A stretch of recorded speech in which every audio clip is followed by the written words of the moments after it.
Bali adalah tempat di mana banyak budaya bertemu. Ragamnya terkumpul dari berbagai penjuru. Tapi di tempat di mana beragam budaya hidup, apakah semangat keberagaman juga menyala? Di episode kedua Direktori, kami akan mencari jawaban atas pertanyaan tadi. Di balik indah pariwisata dan pertemuan budayanya, bahasan tentang kesetaraan dan keberagaman ternyata masih menjadi isu di pulau ini. Kami mulai dari kesetaraan gender, isu yang jarang dibicarakan di Bali. Dan untuk membahas itu, kami bertemu dengan Futu Wonder, kolektif yang mengangkat isu kesetaraan di bidang seni kontemporer. Diinisiasi oleh sosok perempuan dari berbagai latar belakang, Futu Wonder berusaha untuk melakukan pencatatan seniman perempuan di Bali. Sembari sesekali membuat pameran dan proyek yang mengangkat posisi perempuan di dunia seni. Dulu ada kelompok Seniwati. Nah, itu terbentuk tahun 1991 yang diketuai oleh Mary Northmore dan cukup progresif sih waktu itu untuk mengumpulkan sekitar 70 seniman perempuan di Bali. Dari kelompok Seniwati itu juga mampu melahirkan seorang Murniasih yang itu sangat terkenal banget di Bali. Tapi sayangnya sebagai kelompok mereka berakhir tahun 2013. Kemudian 2017 kami mempunyai semacam kegelisahan gimana nih untuk melanjutkan dan setidaknya melanjutkan visi misi mereka sih sebagai kelompok seni perempuan di Bali. Saya melihat sekali sangat sedikit partisipasi seniman perempuan di setiap pameran yang saya kerjakan gitu. Kemudian ketika mencari database tentang seniman perempuan itu juga waktu itu sangat terbatas lah. Jadinya waktu itu kita pikir mulai dari yang simpel dulu aja sih. Ya udah kita bikin pameran. Kenapa kita bikin pameran itu sebenarnya juga menjawab keresahan gitu kan. Saya bukan orang Bali, tapi melihat teman-teman seniman perempuan Bali gitu ya. Banyak hal yang sebenarnya menjadi keterbatasan buat mereka berkarya gitu.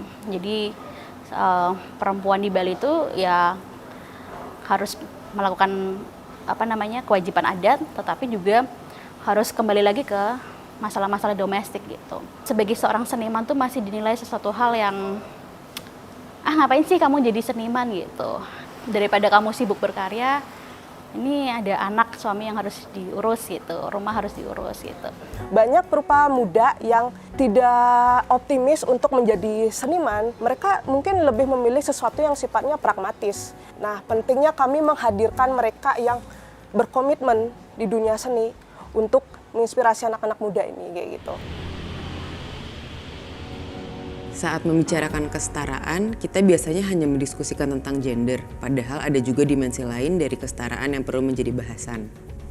Tentang kesetaraan bagi disabilitas, bahwa mereka juga punya hak dan potensi yang sama dengan manusia-manusia lain. Dan itulah yang menjadi fokus di Ketemu Project. Kalau Ketemu Project itu sendiri, kita udah berdiri dari, inisiasinya dimulai dari 2011, tapi berdiri secara tim dan ada building itu dari 2015. Kita ingin menciptakan ruang yang memungkinkan kita bekerja dengan seni dan kreatif untuk bisa mengangkat isu-isu sosial yang ada di sekitar kita gitu. Kita ingin menciptakan lingkungan ekonomi kreatif yang inklusif, di mana kita bisa melibatkan masyarakat dengan latar belakang apapun, dan kepercayaan kita itu bahwa semua orang adalah kreatif sih, terlepas dari apapun kemampuan mereka gitu.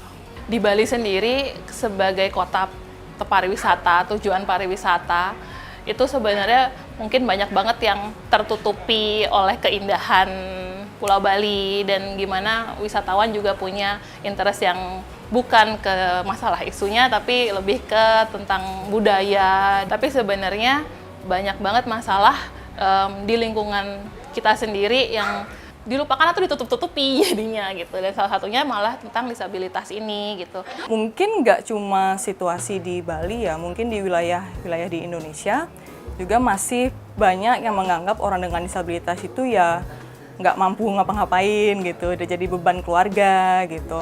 Terus juga ketika kita kerjasama dengan teman-teman disabilitas, pertanyaan yang paling sering itu adalah gimana sih caranya saya masarin produk saya supaya mau dibeli gitu. Karena di sini tuh masih gimana ya, kalau melihat produk itu label disabilitas itu masih lebih di depan itu daripada label kualitas gitu. Jadi kan sebenarnya kalau membeli dengan rasa kasihan itu juga nggak sustain gitu loh dalam jangka panjang gitu.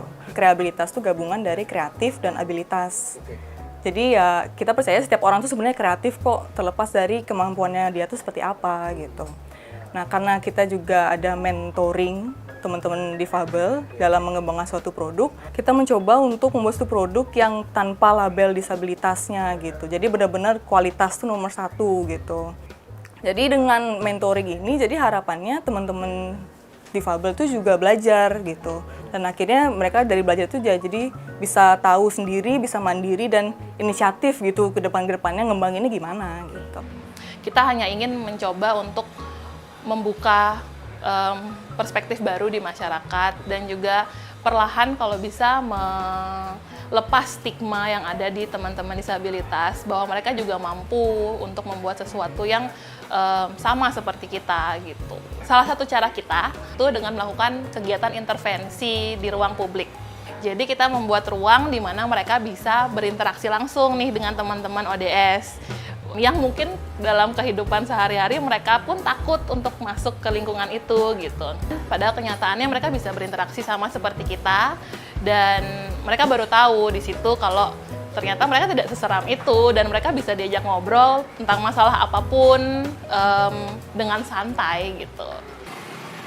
Selain isu tentang kesetaraan, keragaman juga menjadi isu yang sering tersembunyi di balik hingar-bingar pariwisata Bali. Untungnya di tempat seperti Taman Baca Kesiman, gagasan tentang keragaman di Bali bisa terus hidup. Berawal dari koleksi pribadi Agung Halid dan Ibu Hani, tempat ini berkembang menjadi ruang baca, tempat bertemu hingga diskusi bersama.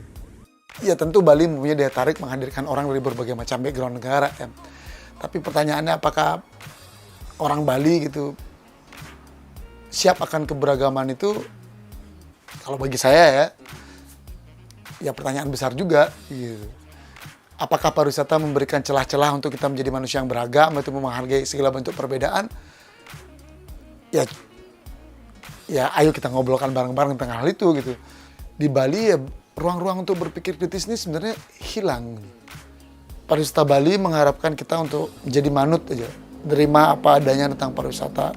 Ya kita harus realistis juga untuk melihat pariwisata sebenarnya nggak sewah apa yang ada di postcard gitu. Sedangkan pada image pariwisata kita butuh orang Bali yang murah senyum, orang Bali yang sopan, harmoni gitu.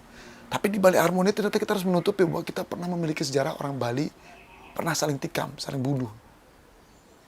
Men, kalau kita nggak pelajari itu, kita akan mengulang sejarah yang sama. Nah, kami nggak pingin itu terjadi lagi. Salah satunya untuk tidak mengulangi itu terjadi lagi ya baca. Ternyata baca ini penting agar kita nggak dibodoh-bodohin. Bener nggak sih kalau kita bicara tentang Bali Pulau Surga itu bener nggak surga? Jangan-jangan bukan surga buat kita, surga buat para investasi gitu. Karena selama ini terjebak seolah-olah kita yang dikatakan beragam itu hanya identitas loh. Orang Jawa, orang bule, kulit putih. Enggak gitu. Orang-orang secara kelas juga yang selama ini dianggap LGBT kah, atau orang difabel kah, atau silakan di sini. Kita semua setara di sini. Tentang inklusif itu ya kita harus setidaknya taman baca nggak hanya biar tentang taman baca, tapi taman baca juga harusnya menjadi bagian dari masyarakatnya. Karena semua orang sekarang pengen sendiri, pengen ya it's about you gitu. Bahayanya tentang selfie kan tentang diri kita sendiri aja. Ya ketika sebuah space bisa membicarakan bagaimana permasalahan masyarakatnya bukan hanya tentang dirinya, di situ space itu hidup. Masih ada banyak pekerjaan rumah yang perlu didiskusikan di Bali. Tapi dengan keberadaan Foto Wonder, ketemu proyek Taman Baca Kesiman dan ruang kreatif lain, sepertinya gagasan akan kesetaraan dan keberagaman akan terus menemukan celah untuk berkembang.